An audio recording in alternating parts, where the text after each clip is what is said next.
This is the Sonos Roam, and it may be the best portable speaker that I've ever tried.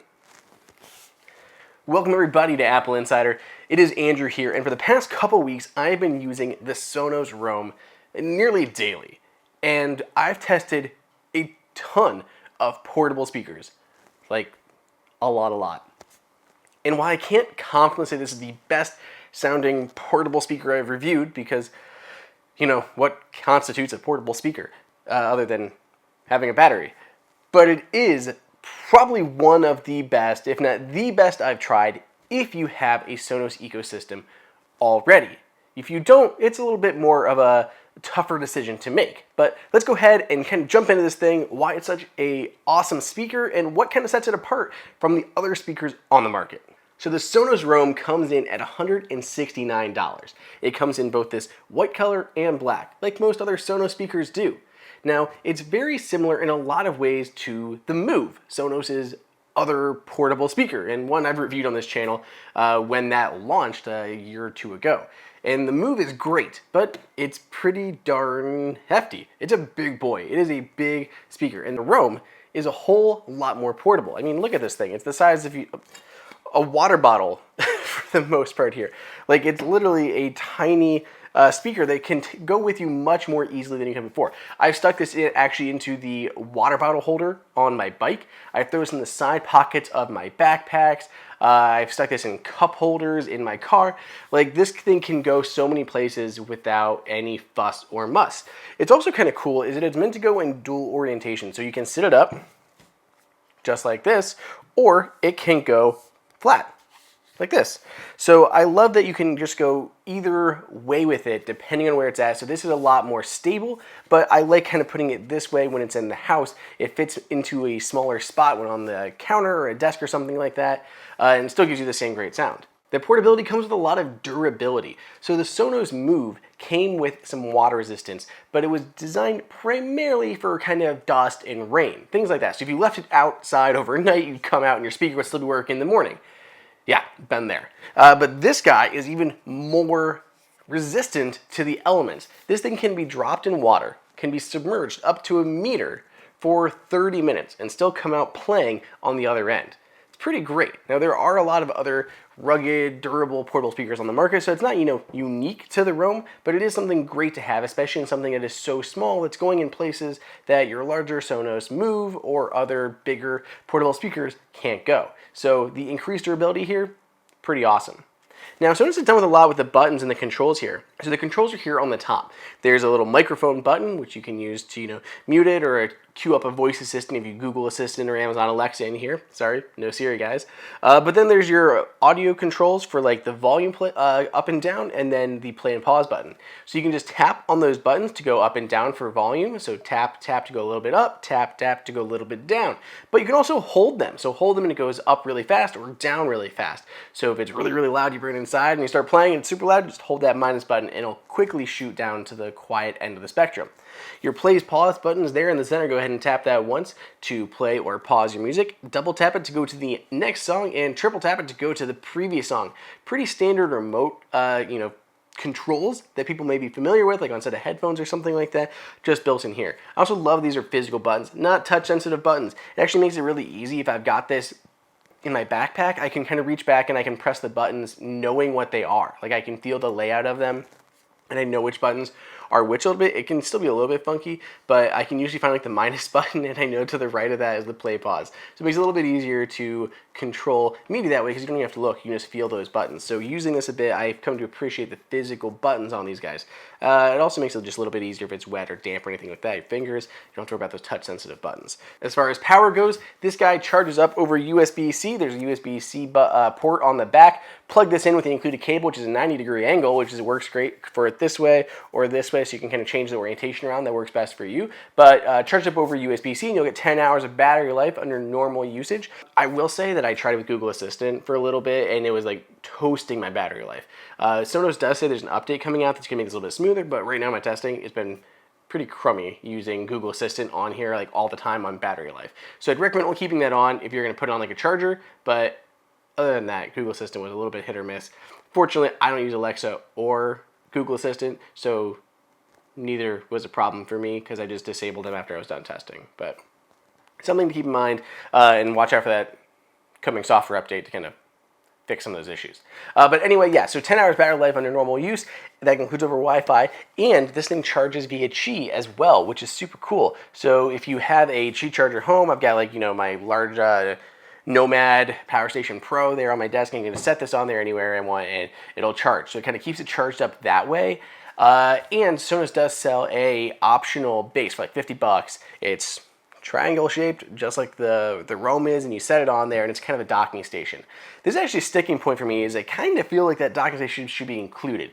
And to me, that speaks more to like the design of the product and what its intended use is for. So the Sonos Move came out and actually had a little ring-like docking station that stayed on your counter. And it really was supposed to be kind of a signal that the Sonos Move was meant to be both that indoor speaker, to replace like a 1 or even maybe a Sonos 5 or something, Play 5, but it's meant to be like in your home as a room speaker, but you could also pick it up and carry it with you. This guy doesn't include one out of the box. And even some of the features that we're going to talk about, like the Sonos Swap feature, really seem to indicate this is more for use on the go, as it should be. It's called the Roam, and not as much for use in the house. So they don't kind of emphasize that docking station a lot. I think if this was meant to be more of like a constant use in-home speaker, they would have included that from the get-go. So it bothered me a little bit that they're charging an extra $50 for that docking station. But again, any Qi charger should work that you've got around your house. Moving on, so audio quality with this guy and how you can get the audio. So first up, it works over Wi-Fi and Bluetooth. You can use the Sonos app to control it. So any way that you're playing music on your existing Sonos system is going to work here. So through the Sonos app, which I can tie into Tidal or even Apple Music and play that way. It works really, really well. It streams directly, over Wi-Fi. No issues there at all. Even was able to control this guy through my brilliant smart wall panels, which have a Sonos integration, which is pretty cool to see that happen. So all your normal Sonos stuff over Wi-Fi, it can automatically switch to Bluetooth as you head out. So you head out of your house, Wi-Fi is gone, switch it over to Bluetooth, start streaming that way, just like you would with any other Bluetooth speaker. Wi-Fi is still great though, because it works like anywhere around your house. So I can take this out on the porch or out in the backyard, on our patio, and I'm still getting Wi-Fi signal strength. So I'm able to still stream with this over Wi-Fi through that Sonos app, or even better through AirPlay 2. So anyone using the Apple devices, you guys know what AirPlay 2 is, but it's basically that Wi-Fi streaming from any apps on your phone that support AirPlay. So anything in there, any audio from your phone that's using AirPlay, even if you're watching a video, you can use that and stream that to this guy without having to use Bluetooth. So it's effortless to set up and control that way. And it even works with the Home app and automation kind of via HomeKit. So I can go ahead and set an automation, like my favorite one is to automatically stop playing whenever we leave the house. So I can actually set this up to start playing, and then if we shoot out of here really quick or whatever, I don't have to bother pausing my speaker because I set up an automation inside of the Home app that's automatically going to pause my Sonos Roam whenever I leave. So that's a really little handy thing there. But you can set up any other automations. Like if there's an NFC tag, you could tap your phone on an NFC tag on your desk, set that up to an automation that'll go ahead and play your work playlist to the Sonos Roam when you do it. So you can walk in, boom, start that automation up, and it'll start playing a playlist if you want. So there's a lot of cool stuff you can do with AirPlay 2 and HomeKit that you can do with any AirPlay 2 enabled speakers. So I really do love that it uses AirPlay 2, and I don't know of any other really almost any speakers that support AirPlay 2 on a battery. So of course the Sonos Move does, and that was one of the biggest selling points for me, but it was at that $400 price point. So coming in at sub $200 for a battery powered AirPlay 2 speaker that I can control via Siri on my device and through HomeKit is an incredible selling point for the Sonos Roam, at least for us in the HomeKit and smart home space and the Apple ecosystem. But I got sidetracked there. Going back to audio quality, I was very impressed with how good this sounded. Not just because, it's a Sonos speaker, so I really did expect some pretty stellar audio quality, but just for its size, it's very rich and full. If we're in a bigger space, I do wish I had them move more often. Like there's a couple times we're in our backyard and I want a little bit more juice. I want a little bit more volume here, a little bit more bass, more punch. And that's where the Sonos Move comes in. But again, it's more than twice the price point of this guy.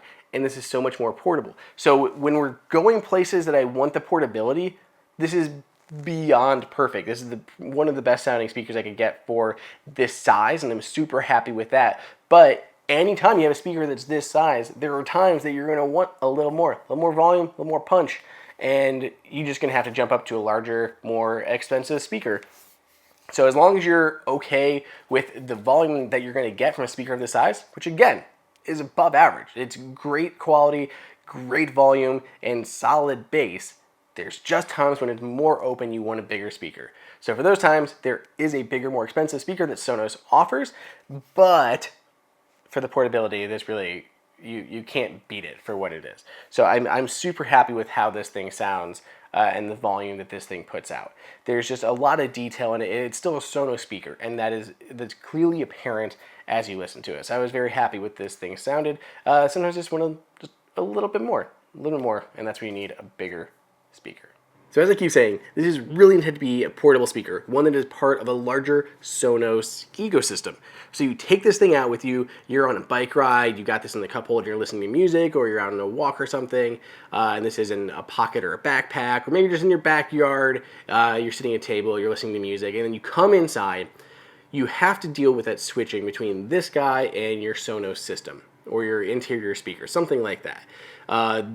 They're not using this or intending this to be used as like your main speaker system in your house. So you can hold down the play pause button and it's actually going to go ahead and jump from here to your Sonos system, which is pretty cool. So it'll actually identify the closest speaker and it'll jump the audio from here to your other Sonos speaker. So whether that is, your Arc in your living room, your Beam in the bedroom, you got some Sonos Ones around, like whatever other Sonos stuff you've got inside your house, you jump the audio from here to those bigger, better sounding speakers. So it's really meant to take this on the go. You come home, you swap this little guy for your home system. You can also group this with other speakers. So first up, you can set up a stereo pair of these guys. That's entirely possible. Or you can just group this and play multi-room audio via AirPlay 2 or the Sonos app. So you've got lots of different options for playing music on this, on your other system, or everything together. So, do I fully recommend the Sonos Roam? Honestly, I do, but I think it's an easier decision if you have a bunch of other Sonos speakers.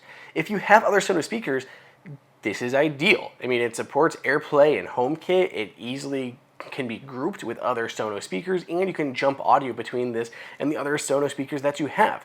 That is such a big selling point, aside from the fantastic Sonos audio quality on the go, as well as battery life and resistance and everything else that this thing has going for it.